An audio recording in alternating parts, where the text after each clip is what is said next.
दोस्तों नमस्कार, ये है मार्गदर्शन फॉर सिविल सर्विसेज। मैं अनुराग चौधरी।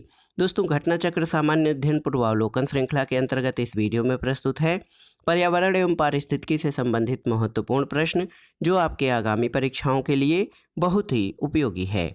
इस वीडियो में हम पर्यावरण से संबंधित विविध तथ्यों को कवर करेंगे। तो आइए शुरू करते हैं आज का वीडियो।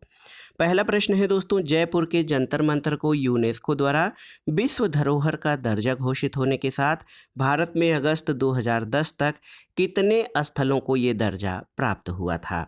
ऑप्शन है आपके 29, 28, 27 और 26।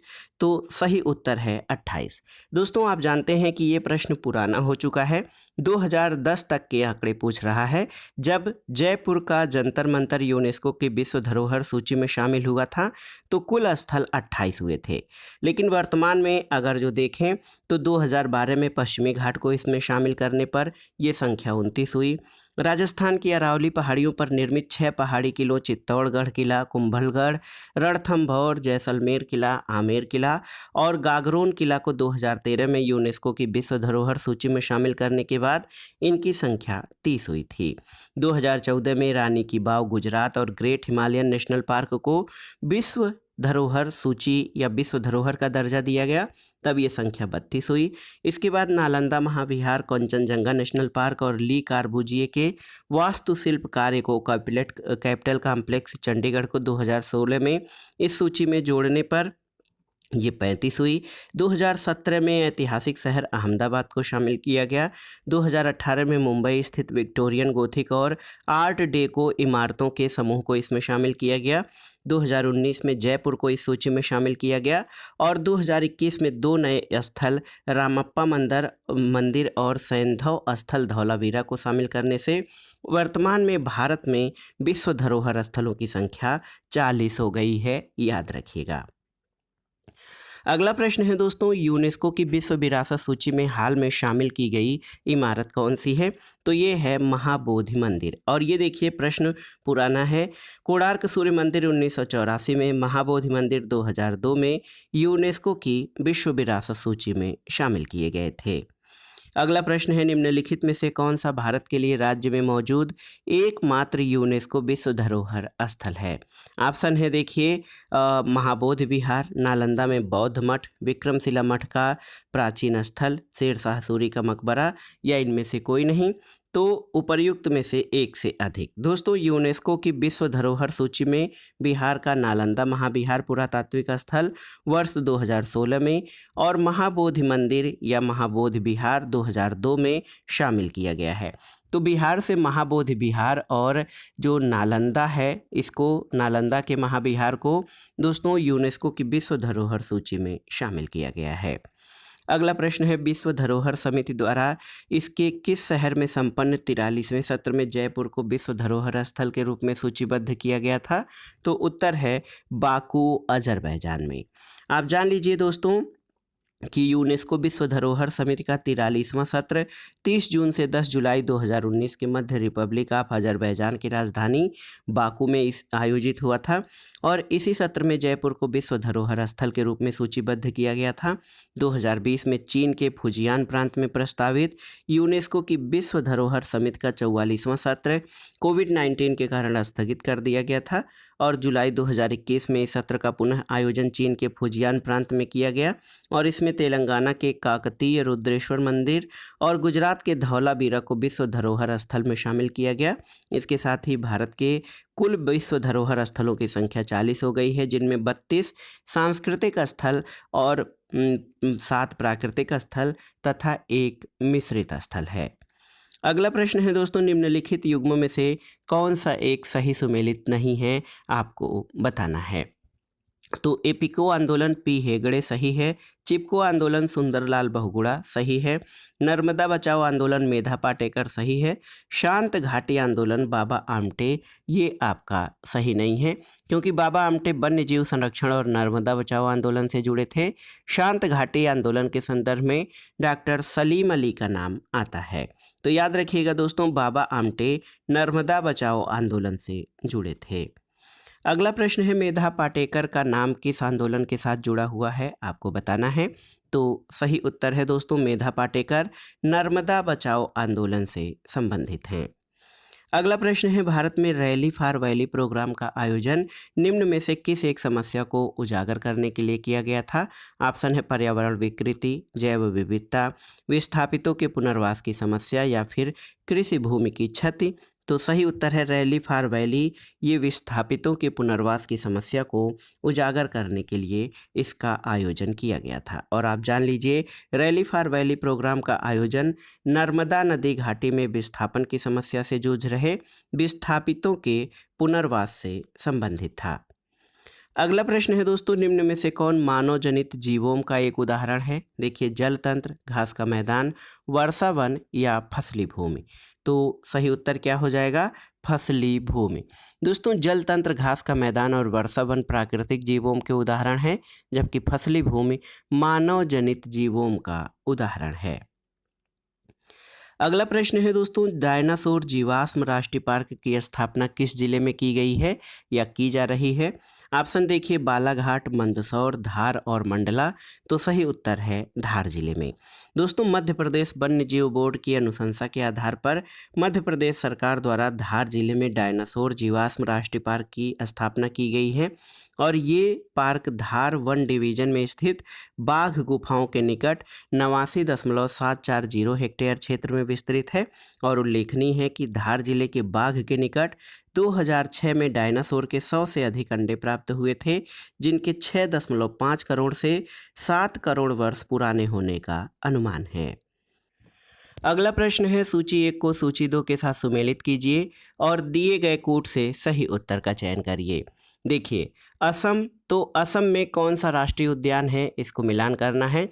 असम में आप जानते हैं बहुत ही महत्वपूर्ण काजीरंगा राष्ट्रीय उद्यान है। गुजरात में गिर जो है एशियाई शेरों के लिए प्रसिद्ध है। मध्य प्रदेश में कान्हा और उत्तराखंड में कार्बेट राष्ट्रीय उद्यान है। तो सही उत्तर क्या हो जाएगा आपका? 1, 4, 2, 3। तो विकल्प देख लेते हैं दोस्तों, 1, 4, 2, 3, ऑप्शन डी आपका सही उत्तर हो जाएगा। अगला प्रश्न है दोस्तों, धूल प्रदूषण रोकने के लिए उपयुक्त वृक्ष कौन है, आपको बताना है। ऑप्शन है सीता अशोक, महुआ, पॉपुलर या नीम। तो सही उत्तर क्या हो जाएगा? सीता अशोक। दोस्तों, सीता अशोक का पेड़ सर्वाधिक उत्तम धूल नियंत्रक है। अगला प्रश्न है दोस्तों, पेरियार वन्य जीव अभयारण्य निम्नलिखित में से किस राज्य में स्थित है, आपको बताना है। तो सही उत्तर है पेरियार वन्य जीव अभयारण्य केरल राज्य में स्थित है। अगला प्रश्न है, निम्नलिखित में से कौन से भारत सरकार के हरित भारत मिशन या ग्रीन इंडिया मिशन के उद्देश्य को सर्वोत्तम रूप से वर्णित करता है, आपको बताना है। देखिए दोस्तों, हरित भारत मिशन का मुख्य उद्देश्य जो है वो ये है वन आच्छादन। देखिए, वन आच्छादन की पुनर्प्राप्ति और संवर्धन करना तथा अनुकूलन यानी एडाप्टेशन और न्यूनीकरण के संयुक्त उपायों से जलवायु परिवर्तन का प्रत्युत्तर देना। तो केवल और केवल 3 सही होगा, ऑप्शन सी आपका सही उत्तर है। दोस्तों, आप जान लीजिए कि ग्रीन इंडिया मिशन यानी GIM या ग्रीन इंडिया मिशन क्या है? इसका उद्देश्य वन आच्छादन की पुनर्प्राप्ति और संवर्धन करना है और ये अनुकूलन यानी एडेप्टेशन और न्यूनीकरण यानी मिटिगेशन के संयुक्त उपायों से जलवायु परिवर्तन का प्रत्युत्तर देता है।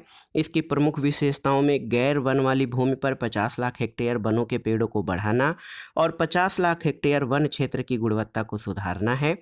दूसरा, जैव विविधता, हाइड्रोलॉजिकल सेवाएं और कार्बन में कमी समेत पारिस्थितिक तंत्र सेवाओं को सुधारना, वनों पर निर्भर रहने वाले 30 लाख परिवारों की कमाई को बढ़ाना और 2020 तक 5-6 करोड़ टन कार्बन डाइऑक्साइड की कटौती करना है।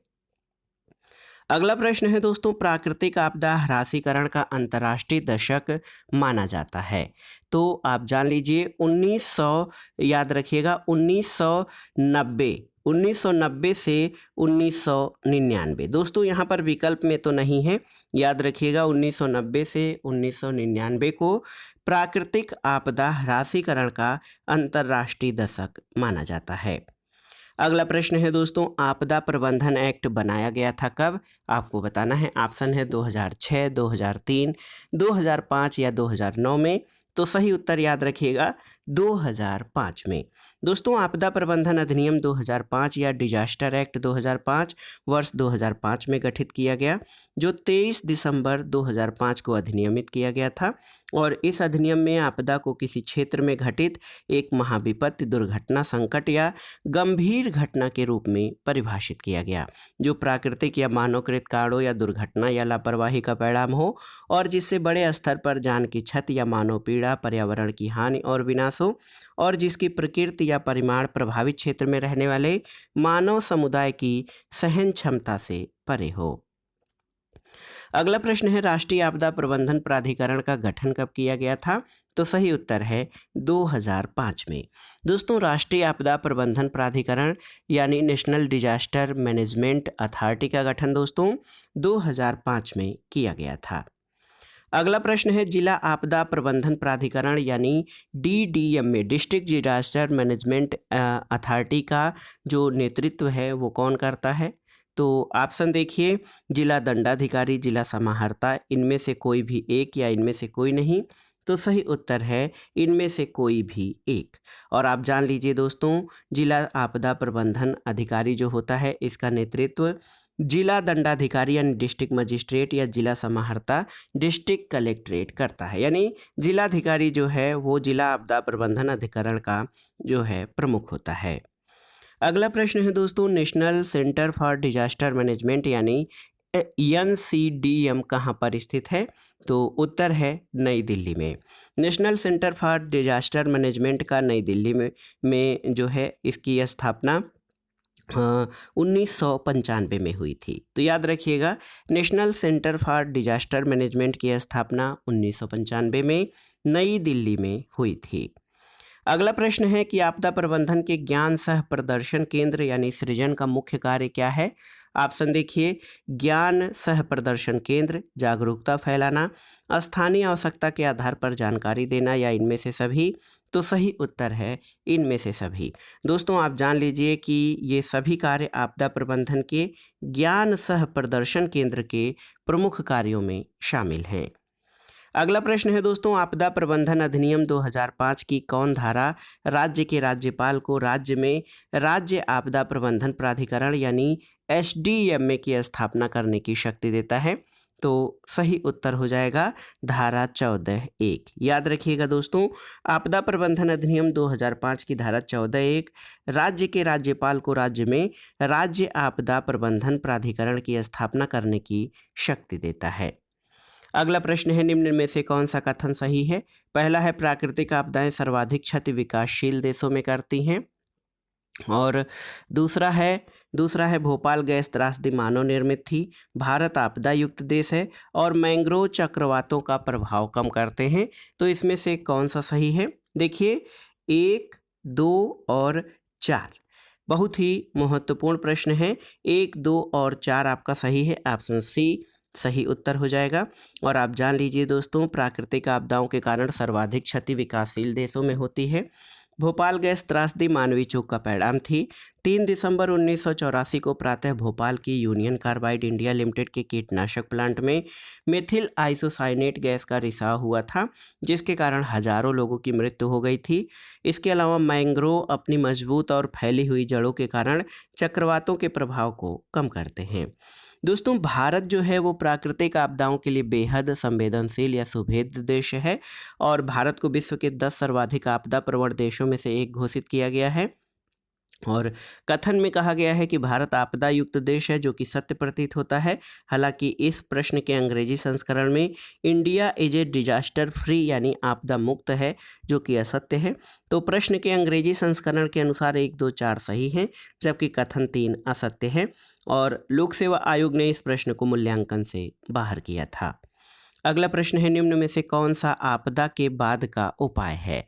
देखिए, पुनर्निर्माण योजना और नीतियां, पूर्व चेतावनी या क्षेत्रीकरण? तो सही उत्तर है पुनर्निर्माण।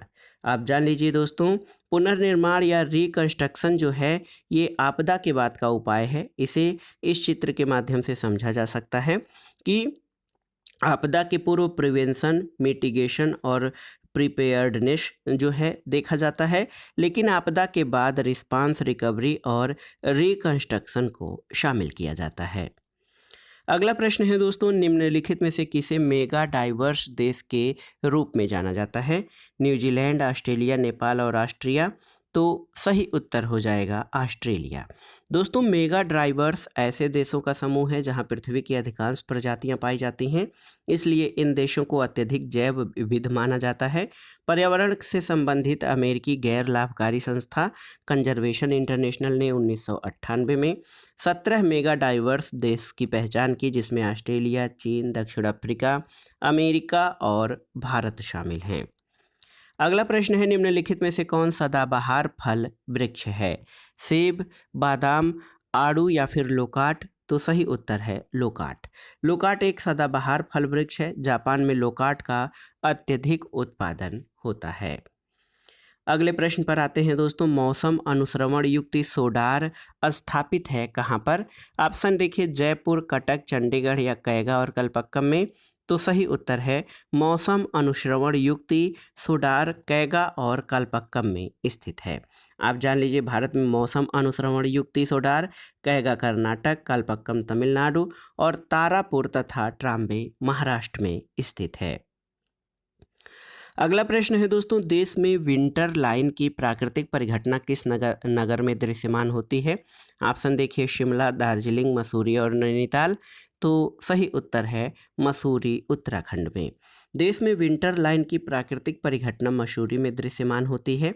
इसके अलावा स्विट्जरलैंड के कुछ क्षेत्रों में विंटर लाइन दृश्यमान होती है और ये परिघटना मध्य अक्टूबर से जनवरी तक घटित होती है।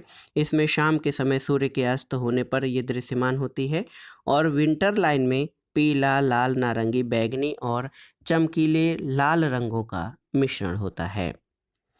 अगला प्रश्न है, यदि आप ग्रामीण क्षेत्र से होकर गुजरते हैं तो आपको ये देखने को मिल सकता है कि अनेक प्रकार के पक्षी चरने वाले पशुओं, भैंसों के पीछे पीछे चलते हैं और उनके घास में चलने से अशांत होने वाले कीटों को पकड़ते हैं। निम्नलिखित में से कौन से ऐसे पक्षी हैं? तो यहाँ पर 3 पक्षियों का आपको वर्णन दिया गया है। तो सही उत्तर है केवल और केवल 3, यानी काली गर्दन वाला सारस। दोस्तों, आप जान लीजिए, केवल 3, ऑप्शन डी आपका सही उत्तर हो जाएगा। यहाँ पर जो है दोस्तों, केवल 2 हो जाएगा। केवल 2 यानी साधारण मैना। केवल 2 आपका सही उत्तर हो जाएगा। सलीम अली ने अपनी पुस्तक handbook of the birds of India and Pakistan volume 5 में लिखा है कि मैना पक्षी पशुओं के पीछे पीछे चलती है। उनके चलने के कारण उड़ने वाले कीटों को अपना आहार बनाती है। चित्रित बलाक या पेंटेड स्टार्क हिमालय के दक्षिण में उष्णकटिबंधीय एशिया में पाया जाने वाला पक्षी है। इसका मुख्य आहार आर्द्र भूमि के छिछली जलीय स्थलों में पाई जाने वाली छोटी मछलियां होती हैं और प्रायः ताजे पानी के स्थलों के निकट ये निवास करते हैं। जबकि काली गर्दन वाला सारस तिब्बत के पठार, भूटान और भारत के अरुणाचल प्रदेश, लद्दाख में पाया जाता है। ये सर्वभक्षी है जो पौधों की जड़, कंदमूल, आलू, कीड़े मकोड़े, मछलियाँ, मेढक, अनाज सभी कुछ खाता है, किंतु मुख्य रूप से कटाई के बाद खेतों में अन्न के अवशेषों को अपने आहार के रूप में प्रयुक्त करता है। अगला प्रश्न है, निम्न में से किसकी औसत शुद्ध प्राथमिक उत्पादकता सबसे कम है? ऑप्शन है शीतोष्णकटिबंधी वन, उष्णकटिबंधी वन, शीतोष्णकटिबंधी घास प्रदेश या उष्णकटिबंधी सवाना। तो सही उत्तर है शीतोष्णकटिबंधी घास प्रदेशों की औसत शुद्ध प्राथमिक उत्पादकता सबसे कम है। और आप जान लीजिए, जिस दर पर एक पारिस्थितिकी तंत्र या जैव तंत्र ऊर्जा का संग्रह करता है उसे शुद्ध प्राथमिक उत्पादकता कहते हैं। शीतोष्णकटिबंधी घास प्रदेश की औसत शुद्ध प्राथमिक उत्पादकता 500 ग्राम प्रति वर्ग मीटर प्रति वर्ष होती है। शीतोष्णकटिबंधी वन की लगभग 1000, उष्णकटिबंधी वन की 2000 और उष्णकटिबंधी सवाना की 700 ग्राम प्रति वर्ग मीटर प्रति वर्ष शुद्ध प्राथमिक उत्पादकता होती है। अगला प्रश्न है दोस्तों, भारत का राष्ट्रीय सामुद्रिक पार्क कहाँ पर स्थित है? आपको बताना है। तो सही उत्तर है कच्छ में। भारत का राष्ट्रीय सामुद्रिक पार्क कच्छ की खाड़ी में है। इसकी स्थापना 1995 में हुई थी और इसका क्षेत्रफल 162.89 वर्ग किलोमीटर है। देखिए, बहुत ही महत्वपूर्ण प्रश्न है दोस्तों। आप जान लीजिए कि नेट प्राथमिक उत्पादकता जो है वो भारत की यहाँ पर आप देख सकते हैं, नेट प्राथमिक उत्पादकता ये आपका कितना है? तो भारत का राष्ट्रीय सामुद्रिक पार्क पूछा गया है। तो भारत का राष्ट्रीय सामुद्रिक पार्क जो है वो कच्छ की खाड़ी में स्थित है। अगला प्रश्न है भितरकणिका, जिसे अभी हाल में विश्व धरोहर स्थल की सूची में शामिल किया गया है, वो कहाँ पर स्थित है आपको बताना है। तो सही उत्तर है ओडिशा में। ओडिशा में स्थित है भितरकणिका। भितरकणिका राष्ट्रीय पार्क ओडिशा के तटीय क्षेत्र में संरक्षित क्षेत्र है, जो उच्च जैव विविधता वाला मैंग्रोव नम भूमि क्षेत्र है। इसे 26 मई 2009 को यूनेस्को की विश्व धरोहर स्थल सूची में शामिल करने के लिए प्रस्तुत किया गया था। अगला प्रश्न है दोस्तों, देखिए महत्वपूर्ण प्रश्न है कि सूची 1 का सूची 2 से सुमेलन कीजिए और दिए गए कोड से सही उत्तर का चयन करिए। तो आप देख लीजिए दोस्तों, नामदफा। तो नामदफा ये कहाँ पर है? नामदफा अरुणाचल प्रदेश में है, मिलान करिए। बांदीपुर, तो बांदीपुर कर्नाटक में है। इसके अलावा पेरियार केरल में है और केबुल लामजाओ मणिपुर में है। 2, 1, 4 और 3, 2, 1, 4 और 3 ऑप्शन ए आपका सही उत्तर हो जाएगा। याद रखिएगा दोस्तों, नामदफा अरुणाचल प्रदेश में, बांदीपुर कर्नाटक में, पेरियार केरल में और लामजाओ मणिपुर में स्थित है। अगला प्रश्न है दोस्तों, कभी कभी समाचारों में दिखाई देने वाला घरेलू अंश आवश्यकता या डोमेस्टिक कंटेंट रिक्वायरमेंट पद का संबंध किससे है आपको बताना है। तो सही उत्तर है हमारे देश में सौर शक्ति उत्पादन का विकास करने से संबंधित है। ये जो है समाचारों में दिखाई पड़ने वाला शब्द घरेलू अंश आवश्यकता। याद रखिएगा कि घरेलू अंश आवश्यकता या डीसीआर जो है, इसका संबंध देश में सौर शक्ति उत्पादन का विकास करने से है। सौर ऊर्जा के क्षेत्र में भारत को वैश्विक रूप से अग्रणी देश के रूप में स्थापित करने के लिए जनवरी 2010 में राष्ट्रीय सौर नीति, जिसे जवाहरलाल नेहरू राष्ट्रीय सौर मिशन का नाम दिया गया था, लॉन्च किया गया। और इसके अनुसार दोस्तों, घरेलू अंश आवश्यकता श्रेणी के अनुसार भारत में सौर परियोजनाओं के लिए देश में निर्मित सौर उपकरणों और बैटरी का प्रयोग किया जाएगा। और मिशन के प्रथम चरण के अंतर्गत नवीन और नवीकरणीय ऊर्जा मंत्रालय विकेंद्रीकृत उपकरणों जैसे प्रकाश के उपकरण, पानी गर्म करने वाले उपकरण या सौर कुकर पर 30% का अनुदान देती है। अगला प्रश्न है, निम्नलिखित में से कौन प्राकृतिक गैस का मुख्य भाग है? तो आप जानते हैं मीथेन। मीथेन दोस्तों एक रंगहीन, गंधहीन, पर्यावरण अनुकूल ऊर्जा स्रोत है। ये कई गैसों का मिश्रण होता है, जिसमें मुख्य रूप से मीथेन शामिल होती है। अगला प्रश्न है दोस्तों, समुद्री घास निम्नलिखित तत्वों का मुख्य और महत्वपूर्ण स्रोत है, तो कौन सा? ऑप्शन है आयोडीन, क्लोरीन, ब्रोमीन या उपर्युक्त में से कोई नहीं। तो सही उत्तर है ऑप्शन ए आयोडीन, यानी समुद्री घास आयोडीन का मुख्य और महत्वपूर्ण स्रोत होती है। अगला प्रश्न है, निम्नलिखित में से कौन सा सही सुमेलित नहीं है आपको बताना है। ये बहुत ही महत्वपूर्ण प्रश्न है आप सबके लिए। आप देख सकते हैं ये प्रश्न कि भैंस भदावरी नस्ल, ये आपका सही सुमेलित है। गाय सिंधी सही है। बकरी जमुनापारी सही है। भेड़ थारपारकर ये आपका सही सुमेलित नहीं है, क्योंकि थारपारकर जो है ये गाय यानी काऊ की नस्ल है, भेड़ की नहीं। तो ऑप्शन डी आपका सही सुमेलित नहीं है। अगला प्रश्न है दोस्तों, भारत के किस राज्य में सागौन का वन क्षेत्र सर्वाधिक है आपको बताना है। झारखंड, आंध्र प्रदेश, उत्तराखंड या मध्य प्रदेश। तो सही उत्तर है मध्य प्रदेश में। मध्य प्रदेश में सागौन का वन क्षेत्र जो है वो सर्वाधिक है। भारत वन स्थिति रिपोर्ट 2019 के अनुसार मध्य प्रदेश में सागौन का सर्वाधिक वन क्षेत्र 29.54% था। और भारत वन स्थिति रिपोर्ट 2021 के अनुसार मध्य प्रदेश में सर्वाधिक सागौन का वन क्षेत्र है, जो लगभग 29.79% है। अगला प्रश्न है दोस्तों, हाल में हमारे देश में हिमालयी बिच्छू बूटी यानी जिरार्डिनिया डाइवर्सिफोलिया के महत्व के बारे में बढ़ती हुई जागरूकता थी। क्यों? ऑप्शन है ये प्रति मलेरिया औषधि का संधारणी स्रोत है, ये जैव डीजल का संधारणी स्रोत है, ये कागज उद्योग के लिए लुगदी का संधारणी स्रोत है, या फिर ये वस्त्र तंतु का संधारणी स्रोत है। तो सही उत्तर ऑप्शन डी हो जाएगा, ये वस्तु तंत्र का जो है संधारणी स्रोत है। आप जान लीजिए दोस्तों, हिमालयी बिच्छू बूटी, जिसको जिरार्डिनिया डाइवर्सिफोलिया हिमालय हिंदुकुश क्षेत्र में पाया जाने वाला एक पौधा है, जिसके रेशों का वस्त्र उद्योग में उपयोग काफ़ी लोकप्रिय हो रहा है। इसकी अच्छी कीमत स्थानीय और अंतर्राष्ट्रीय बाजार में मिल रही है। ये नेपाल के खार जैसे क्षेत्रों में लोगों की आजीविका का मुख्य स्रोत बन गया है। ये पौधा नेपाल के साथ भारत के हिमाचल प्रदेश, उत्तराखंड, जम्मू कश्मीर और कई उत्तर पूर्वी राज्यों में पाया जाता है, जहाँ स्थानीय बुनकरों द्वारा इसका वस्त्र निर्माण में उपयोग बढ़ाने के प्रयास किए जा रहे हैं। तो दोस्तों, ये था आज का वीडियो घटना चक्र सामान्य अध्ययन पूर्वावलोकन श्रृंखला के अंतर्गत पर्यावरण एवं पारिस्थितिकी से संबंधित महत्वपूर्ण प्रश्न, जो आपके आगामी परीक्षाओं के लिए बहुत ही उपयोगी है। इसमें हम पर्यावरण और पारिस्थितिकी से संबंधित हमने विविध प्रश्नों को सॉल्व किया है, जो आपके आगामी परीक्षाओं के लिए बहुत ही उपयोगी हैं। वीडियो को लाइक करें, शेयर करें और इस चैनल मार्गदर्शन फॉर सिविल सर्विसेज को सब्सक्राइब करें। वीडियो देखने के लिए धन्यवाद दोस्तों। नमस्कार।